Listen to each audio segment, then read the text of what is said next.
Chief Myron Demkiw is addressing the city's budget committee right now. Let's listen in. Is with us today, available to answer your questions on what is possible in terms of modernizing our systems and what type of investment would be necessary to do so. Also, Deputy Chief Rob Johnson of our Specialized Operations Command is here today. His team is leading our services response to impacts of the Middle East crisis in Toronto. He is accompanied by Staff Superintendent Pauline Gray of Detective Operations. Also here today is Dr. Duby Kenningesser, Executive Director of the Toronto Police Services Board, and he will provide remarks as well. I'm committed to supporting Mayor Chow and to working with her during these challenging times. However, the city staff recommended budget for policing amounts to a significant cut to what we need and what we will be able to deliver, what we will be able to do going forward. As I've said before, and I'll repeat here, to be on the record again, that any reduction to our modest below the rate of inflation ask of 1.7% will present an unacceptable risk to our ability to provide the adequate and effective police services that are required by legislation. Despite months of staff-to-staff discussions, we learned at the 11th hour that the city plans to reduce our budget by more than half of our required amount needed to avoid further degradation of policing in this city.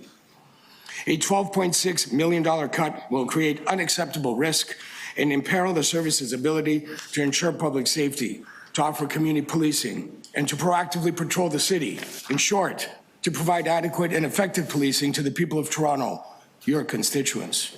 I do ask of the city what options were weighed to determine that a $12.6 million cut to policing was responsible. It would not impact the public safety and adequate and effective policing. Our city's population, as well as the City of Toronto's overall budget, continues to increase, while the city's allocation to the Toronto Police Service and to public safety continues to decrease. This is happening despite the fact that we have been public about our response times, and a major crime, including violent carjackings, home invasions, and auto theft, have reached unprecedented levels in our city, contributing to a feeling of insecurity amongst many of our constituents. As response time to emergency 911 calls continue to increase, and the service often has no cars available to attend as it stands now, a cut of this magnitude will further degrade our capacity to respond quickly to protect our residents. I'd also like to correct some misinformation about the impact of the city's proposed cut to the police budget. If City Council approves the city's cut, it will lead to a further degradation of police services, and we will not be able to hire the police officers we require. We can only do that if our proposed budget of 1.7% increase is approved by City Council. I will add that since 2011, we have 600 fewer police officers on the road. In fact, today, we only have 37 more officers than we did in 1999, despite what I'm sure we would all agree is a considerably different world in terms of population, crime, and complexity. As I visit units and divisions across the city, I am almost always asked about the state of our budget. It is more top of mind across our membership than at any other time in my memory. It is my informed view that this concern is due to the extreme and relentless pressures our officers are facing on the road as the population continues to grow at exponentially high rates and the public's calls to police for emergency assistance continue to grow while we have fewer officers and cars available to respond. In fact, as those here today will know, our response times to Priority 1 emergency calls is an unprecedented and dangerous high of 22 minutes. I hope you agree that our city's residents deserve better. The impacts of several zero-based police budgets in recent years are in full effect now. I will take a moment to underline just one live example of the pressures our officers are facing. Our officers have worked tirelessly to manage more than 300 demonstrations and special events since October 7th. We are unique as a police service in many ways. This is one of them. The number of demonstrations and events that we have managed over the past 3 months is higher than any other city has experienced in Canada, and we expect that to continue. These events, which have been both planned and unplanned, have anywhere from several dozen to more than 25,000 people. We understand the disruption and concern that many of these demonstrations have caused, And we also know that many of our residents have been unaware of these large-scale events, and I attribute that to the excellent policing our members have provided to help keep our city safe.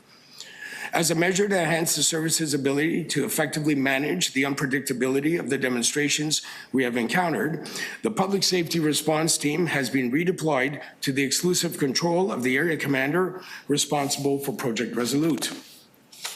Of course, this removes these officers from other duties, something that we continuously have to do to meet emerging policing needs. Our budgetary constraints compel us to make these very difficult decisions. Despite the pressure and the redeployments, our members continue to do phenomenal work during these unprecedented times, even as our resources are strained more than ever. The history of constraints we have endured is definitely compromising officer and civilian wellness. The members of the Toronto Police Service are committed to keeping our community safe, and I again thank them for the extraordinary work they do each and every day, often under very challenging and increasingly volatile circumstances. The board has unanimously recommended a budget that allows us to try to meet adequate and effective policing. In closing, thank you for having us here today. I'll ask CAO Dhaliwal to present our budget, but before I do that, I believe Dr. Gettinger will make a few remarks, and then we'll take any questions. Thank you, Chief. Good morning, Madam Chair, Budget Committee members, and City staff. My name is Dubi Kanangisar. I'm here on behalf of the Toronto Police Services Board.